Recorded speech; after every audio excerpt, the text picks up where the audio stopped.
नमस्कार दोस्तों, स्वागत है आप सभी का संकल्प स्टडी पॉइंट उत्तराखंड में। तो दोस्तों आज हम देखेंगे सामान्य हिंदी से। दोस्तों आज का हमारा मॉक टेस्ट रहेगा 23। इससे पहले दोस्तों सामान्य हिंदी से 22 मॉक टेस्ट कंप्लीट हो चुके हैं दोस्तों, जिनको आप चैनल में जाके देख सकते हैं। चलिए दोस्तों स्टार्ट करते हैं आज का सेशन, और आप सभी लोग दोस्तों वीडियो के एंड तक जरूर बने रहें। चलिए पहला क्वेश्चन लेते हैं दोस्तों आज का, और साथ ही साथ आप आंसर करते हुए चलेंगे। पहला क्वेश्चन क्या है देखिए, पहला है कौन सी भाषा देवनागरी लिपि में लिखी जाती है। पहला क्वेश्चन देखिए, आंसर कीजिए इसका। ऑप्शन देखिए, बांग्ला, पंजाबी, मराठी, गुजराती। क्या हो जाएगा इसका राइट आंसर? कौन सी भाषा जो है देवनागरी लिपि में लिखी जाती है? तो फर्स्ट का दोस्तों राइट आंसर क्या हो जाएगा? फर्स्ट का राइट आंसर हो जाएगा मराठी। ठीक है, यहाँ पर सी ऑप्शन राइट हो जाएगा दोस्तों। याद रखेंगे दोस्तों, देवनागरी लिपि में कौन कौन सी जो है भाषाएं मुख्य रूप से लिखी जाती हैं, आपको याद रखना है, क्योंकि इसके अलावा भी आपको पूछा जा सकता है। तो याद रखेंगे दोस्तों, देवनागरी लिपि में मुख्य रूप से दोस्तों कौन कौन सी भाषाएं लिखी जाती हैं। पहला देखिए यहाँ पर आपका मराठी हो गया, ठीक है, हिंदी हो गया, ठीक है, हिंदी, मराठी, संस्कृत, ठीक है, संस्कृत हो गया, साथ ही साथ आपका नेपाली हो गया, ठीक है, नेपाली हो गया। नेपाली के साथ साथ आपको याद रखना है कोंकणी हो गया, कोंकणी के बाद आपका सिंधी हो गया, ठीक है, सिंधी, ठीक है, सिंधी के साथ साथ याद रखना है कश्मीरी, कश्मीरी और डोगरी, कश्मीरी और डोगरी। तो दोस्तों ये याद रखेंगे, देवनागरी लिपि में जो है दोस्तों मुख्य रूप से कौन कौन सी भाषाएं लिखी जाती हैं। जैसे आपका हिंदी हो गया, संस्कृत हो गया, मराठी हो गया, नेपाली हो गया, कोंकणी हो गया, सिंधी हो गया, कश्मीरी हो गया और डोगरी। ठीक है, इनको याद रखेंगे दोस्तों। चलिए आगे चलते हैं क्वेश्चन नंबर 2 पर। चलिए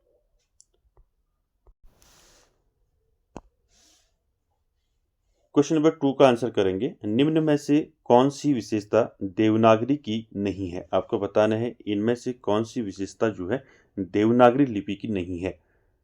ऑप्शन देखिए, इसमें एक ध्वनि के लिए एक ही प्रतीक है, इसमें शिरोरेखा का प्रयोग महत्वपूर्ण है, सी देखिए इसमें जैसा उच्चारण होता है वैसा ही लिखा जाता है, या डी देखिए विकास की दृष्टि से यह लिपि जो है ब्राह्मी व खरोष्टी की समकालीन है। तो दोस्तों यहाँ पर आपको बताना है कौन सी विशेषता जो है देवनागरी लिपि की नहीं है। तो क्वेश्चन नंबर 2 का राइट आंसर क्या हो जाएगा? 2 का राइट आंसर हो जाएगा दोस्तों, देखिए देवनागरी लिपि की बात करें तो इसमें एक ध्वनि के लिए एक प्रतीक, एक ही प्रतीक है, ये भी ठीक है।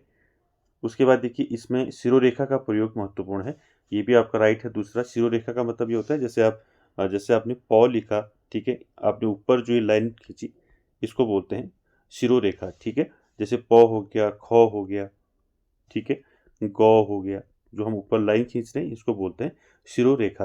तो ये भी आपका सही है। सी देखिए, इसमें जैसा उच्चारण होता है वैसा ही लिखा जाता है, ये भी ठीक है। तो यहाँ पर दोस्तों जो सही नहीं है वो है आपका विकास की दृष्टि से यह लिपि ब्राह्मी व खरोष्टी की समकालीन है। तो ये आपका राइट हो जाएगा, क्वेश्चन नंबर 2 का डी ऑप्शन राइट हो जाएगा दोस्तों, ये सही नहीं है। ठीक है, चलिए आगे चलते हैं क्वेश्चन नंबर 3 पर। क्वेश्चन नंबर 3 का आंसर करेंगे। 3 है दोस्तों, टिप्पण लेखन में उच्च अधिकारी किस ओर हस्ताक्षर अंकित करता है? आपको बताना है टिप्पण लेखन में जो उच्च अधिकारी है दोस्तों वो किस ओर हस्ताक्षर करता है। ऑप्शन देखिए, पत्र के आरंभ में, मध्य में, दाईं ओर, या फिर कार्यालय ज्ञापन। क्या हो जाएगा इसमें राइट आंसर क्वेश्चन नंबर 3 में?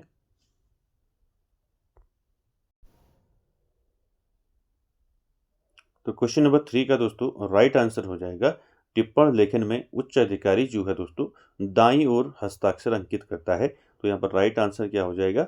दाईं ओर, सी ऑप्शन यहाँ पर राइट हो जाएगा दोस्तों क्वेश्चन नंबर 3 का। ठीक है, याद रखें, आपने देखा होगा, अपने प्रार्थना पत्र लिखा होगा, उसमें भी आपने देखा होगा किस ओर होता है सिग्नेचर, उसमें दाईं ओर। तो अधिकांशतः जो है दोस्तों दाईं ओर ही जो है सिग्नेचर होते हैं। ठीक है, इसको याद रखेंगे, तो सी ऑप्शन राइट हो जाएगा। आगे चलते हैं क्वेश्चन नंबर 4 पर। क्वेश्चन नंबर 4 है दोस्तों, निम्न में से कौन सा प्रारूप जो है गजट में प्रकाशित होता है? तो गजट में कौन सा प्रारूप जो है प्रकाशित होता है? ऑप्शन देखिए, परिपत्र, अनुस्मारक, अधिसूचना या फिर कार्यालय ज्ञापन। क्या हो जाएगा इसमें राइट आंसर क्वेश्चन नंबर 4 का। दोस्तों देखिए, गजट आपने देखा होगा, गजट में, गजट का मतलब जैसे गजट में भारत सरकार जब कोई दोस्तों नए कानून, नियम या कानून बनाती है, तब उसे दोस्तों अपने राजपत्र यानी कि गजट में प्रकाशित करती है। तो यहाँ पर आपका राइट आंसर हो जाएगा दोस्तों, देखिए परिपत्र भी नहीं होगा, ठीक है, अनुस्मारक भी नहीं होगा, ठीक है, तो यहाँ पर आपका क्या हो जाएगा, अधिसूचना यानी कि आपका नोटिफिकेशन हो जाएगा, ठीक है, सी ऑप्शन यहाँ पर आपका राइट हो जाएगा। आगे चलते हैं दोस्तों क्वेश्चन नंबर 5 पर। क्वेश्चन नंबर 5 का आंसर करिए, हिंदी की कितनी उपभाषाएं हैं आपको बताना है। ऑप्शन देखिए 2, 3, 4, 5। तो क्या हो जाएगा इसका राइट आंसर, हिंदी की कितनी उपभाषाएं हैं। तो राइट आंसर हो जाएगा क्वेश्चन नंबर 5 का क्या हो जाएगा, डी ऑप्शन राइट हो जाएगा दोस्तों। हिंदी की कितनी उपभाषाएं हैं, 5 उपभाषाएं हैं। कौन कौन सी हैं 5 उपभाषाएं, तो यहाँ पर याद रखेंगे, पहला पूर्वी हिंदी, ठीक है, पूर्वी हिंदी हो गया। दूसरा आपको याद रखना है पश्चिमी हिंदी, ठीक है, पश्चिमी हिंदी। और उसके बाद याद रखना है राजस्थानी, ठीक है, राजस्थानी हिंदी, ठीक है। उसके बाद याद रखना है पहाड़ी, पहाड़ी हिंदी, ठीक है। पहाड़ी हिंदी के बाद याद रखना है बिहारी हिंदी, बिहारी हिंदी। तो याद रखेंगे दोस्तों, हिंदी की जो है 5 उपभाषाएं हैं, कौन कौन सी हैं। पहला है पूर्वी हिंदी, दूसरा पश्चिमी हिंदी, फिर राजस्थानी हिंदी, पहाड़ी हिंदी और बिहारी हिंदी, ठीक है, इसको याद रखेंगे। चलिए आगे चलते हैं क्वेश्चन नंबर 6 पर। चलिए क्वेश्चन नंबर 6 देखिए, यहाँ पर आपको बताना है कौन सा घोष वर्ण है। क्वेश्चन नंबर 6 का आंसर करेंगे, कौन सा घोष वर्ण है। ख, च, म, ठ। क्या हो जाएगा राइट आंसर इसका बताइए। घोष और अघोष पूछा जाता है आपको, ठीक है। यहाँ आपको याद रखना है दोस्तों, घोष, अघोष, अल्प प्राण, महाप्राण, यहाँ से आपके क्वेश्चन पूछे जाते हैं। तो यहाँ पर आपको घोष वर्ण बताना है, कौन सा हो जाएगा 6 का राइट आंसर बताइए, घोष वर्ण। तो दोस्तों याद रखेंगे, देखिए मैंने आपको बताया था, जो आपको स्पष्ट व्यंजन बताए थे, जिसमें मैंने आपको क वर्ग, च वर्ग, ट वर्ग, त वर्ग और प वर्ग के बारे में बताया था। तो उसको आपको याद रखना है, मैं हर बार आपको बताता हूँ। वहीं से आपका घोष और वहीं से अघोष, वहीं से अल्प प्राण और महाप्राण आप याद कर सकते हैं। देखिए यहाँ पर बात करें, जो आपका क वर्ग के अंतर्गत आपका आता है, देखिए पहले आपका क वर्ग आता है, उसके बाद क्या आता है, च वर्ग आता है, उसके बाद क्या आता है, ट वर्ग आता है, उसके बाद त वर्ग आता है, उसके बाद प वर्ग आता है, ठीक है। तो यहाँ पर क वर्ग में क्या है, क, ख, ग, घ, ङ, च, छ, ज, झ, य, ट, ठ, ड, ढ, ण, त, थ, द, ढ और न, प, फ, ब, भ और म। तो टोटल कितने होते हैं, ये टोटल होते हैं 25, ठीक है, 25 होते हैं स्पष्ट व्यंजन। इसमें आपको याद रखना है, देखिए यहाँ पर घोष और अघोष कैसे पता करेंगे, ठीक है। देखिए दोस्तों, अघोष और घोष, ठीक है, तो यहाँ पर याद रखेंगे जो पहला और दूसरा वर्ग है, ठीक है, पहला और दूसरा वर्ग किसके अंतर्गत आता है, अघोष वर्ण के अंतर्गत आता है। यानी कि यहाँ पर आपका पहला ये हो गया क और दूसरा आपका ख, ठीक है। क और ख किस में आ जाते हैं, ये आ जाते हैं वर्ग आपके अघोष में, ठीक है। ये क्या हो गए, जैसे क, ख, च, छ, ट, ठ, त, थ, प, फ, ये क्या हो जाएंगे, ये हो जाएंगे आपके अघोष, ठीक है, अघोष वर्ण, ठीक है, अघोष हो जाएंगे। और यहाँ पर आपको घोष पूछा है, तो बाकी आपके जो आपके 3, 4, 5 हैं, ठीक है, यहाँ से इधर को जो है आपके 3, 4, 5, ये क्या हो जाएंगे आपके, ये हो जाएंगे घोष, ठीक है, ये क्या हो जाएंगे, घोष हो जाएंगे, ठीक है। याद रखेंगे यहाँ पर, देखिए यहाँ पर पूछा क्या गया है आपका ऑप्शन में, यहाँ पर पूछा गया है ख, च, म और ठ, ठीक है। तो यहाँ पर याद रखेंगे, पहला और दूसरा वर्ग जो है ये आता है अघोष में, और आपका तीसरा, चौथा और पांचवा यानी कि गौ, घौ, ङ, ये 3 आपके वर्ग आते हैं, ये आते हैं आपके घोष में। ठीक है, याद रखेंगे, इसको आप अच्छे से याद रखें, यहीं से आपके क्वेश्चन बनते हैं। ठीक है, तो यहाँ पर देखिए 6 में क्या है, देखिए खौ है। ठीक है, कौ, खौ, तो ये किस में आ जाएगा, ये तो अघोष हो गया। ठीक है, चौ, छौ, ये भी अघोष है। टौ, ठौ, ये भी अघोष है। ठीक है, तो यहाँ पर घोष पूछा है तो मौ हो जाएगा। ठीक है, तो याद रखेंगे, पहला और दूसरा वर्ग जो है किस में आएगा, अघोष में आएगा। तीसरा, चौथा और पांचवा वर्ग किस में आएगा, घोष वर्ण में आएगा। ठीक है, तो इनको याद रखेंगे। चलिए आगे चलते हैं। अगला जो क्वेश्चन है आपको बताना है अल्प प्राण वर्ण कौन सा है। देखिए निम्न में अल्प प्राण वर्ण आपको बताना है कौन सा है, तो वही मैंने जो अभी आपको बताया था उसी में से आपको करना है। तो क्या हो जाएगा यहाँ पर, ओ, आ, को, गो, थो, धो या फिर फो, फो, क्या हो जाएगा राइट आंसर इसमें। यहाँ भी आपने वही करना है, जैसे देखिए जैसे भी मैंने आपको बताया, क वर्ग में क, ख, ग, घ। ठीक है, ये आपको याद रखना है। ये इसी से आपका जो है घोष, अघोष और अल्प प्राण, महाप्राण यहाँ से आपके क्लियर हो जाएंगे। ठीक है, क, चौ, छ, जौ, छो, यहाँ उसके बाद टो वर्ग आ जाएगा, टो, ठो, डो, ढो, ण। ठीक है, तो वर्ग आ जाएगा, तो, थो, दो, धो, न। उसके बाद पो वर्ग आ जाएगा।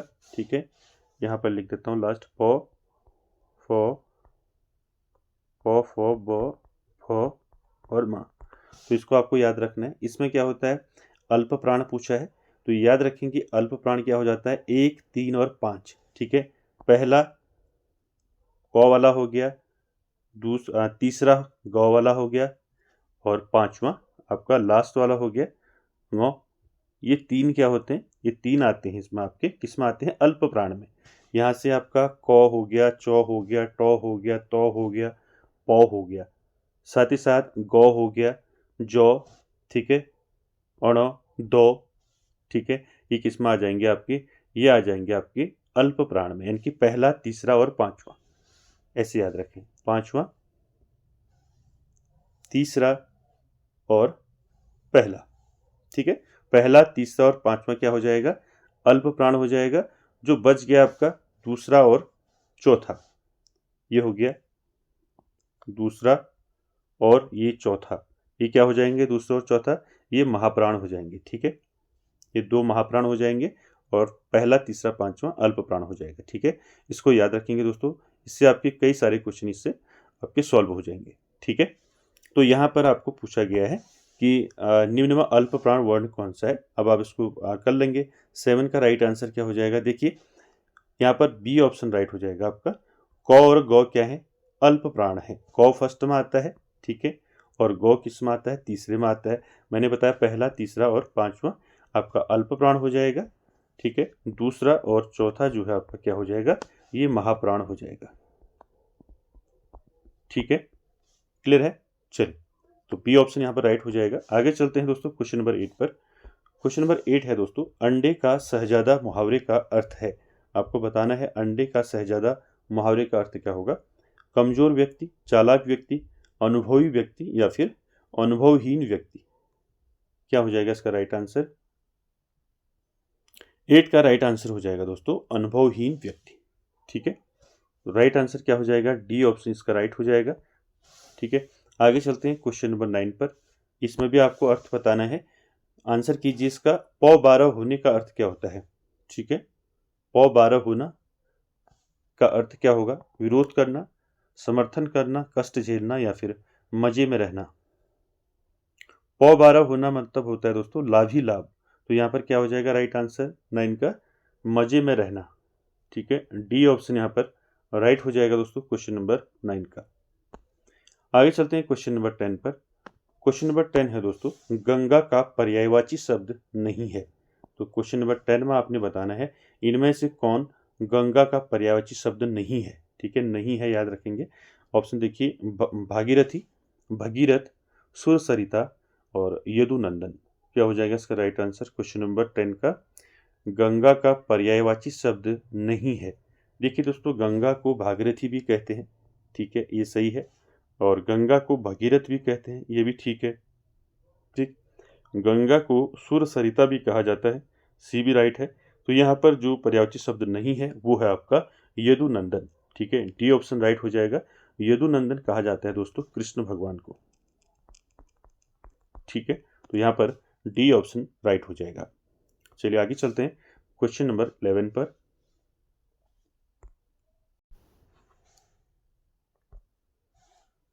क्वेश्चन नंबर 11 का आंसर करेंगे। क्वेश्चन नंबर 11 है दोस्तों, इनमें से कौन से शब्द की वर्तनी सही है। तो यहाँ पर आपका शुद्ध वर्तनी बतानी है। क्वेश्चन नंबर 11 में देखिए कैसे लिखा जाएगा ऐतिहासिक, राइट क्या हो जाएगा इसमें बताइए। क्वेश्चन नंबर 11 में इनमें से कौन सा शब्द जो है वर्तनी की दृष्टि से शुद्ध है। तो राइट आंसर 11 का क्या हो जाएगा दोस्तों, ऐतिहासिक है। तो इतिहास धन इक ऐतिहासिक। तो राइट आंसर क्या हो जाएगा, कैसे लिखा जाता है ऐतिहासिक। तो राइट आंसर हो जाएगा इसका ऐतिहासिक लिखा जाता है। ठीक है, तो सी ऑप्शन यहाँ पर आपका राइट हो जाएगा दोस्तों, याद रखेंगे। आगे चलते हैं क्वेश्चन नंबर 12 पर। क्वेश्चन नंबर 12 है दोस्तों, अर्वाचीन शब्द का विलोम शब्द है। आपको बताना है अर्वाचीन का जो है विलोम क्या होगा, नवीन, प्राचीन, आदिकालीन या फिर पाषाणकालीन। क्या हो जाएगा राइट आंसर। अर्वाचीन का मतलब होता है नवीन। ठीक है, तो नवीन का क्या हो जाएगा विलोम, प्राचीन हो जाएगा। ठीक है, तो बी ऑप्शन यहाँ पर राइट हो जाएगा दोस्तों क्वेश्चन नंबर 12 का। ठीक है, याद रखेंगे। आगे चलते हैं क्वेश्चन नंबर 13 पर। क्वेश्चन नंबर 13 है दोस्तों, इनमें से कौन सा शब्द जो है तत्सम शब्द है। आपको यहाँ पर तत्सम शब्द बताना है, कौन सा है। ऑप्शन देखिए, अंजलि, अंक, आक या फिर आंत। क्या हो जाएगा राइट आंसर बताइए। इनमें से कौन सा शब्द तत्सम होगा। देखिए दोस्तों, राइट आंसर क्या हो जाएगा, यहाँ पर राइट आंसर हो जाएगा बी ऑप्शन राइट हो जाएगा दोस्तों। अंक जो है ये कैसा शब्द है, तत्सम शब्द है। इसका तद्भव क्या होता है अंक का, अंक को हम क्या बोलते हैं, संख्या बोलते हैं। ठीक है, साथ ही साथ बात करें दोस्तों, यहाँ पर आक है।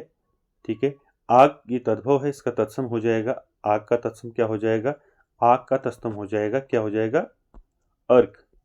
ठीक है, और यहाँ पर आंत का क्या हो जाएगा तत्सम, आंत का तत्सम हो जाएगा आंत्र।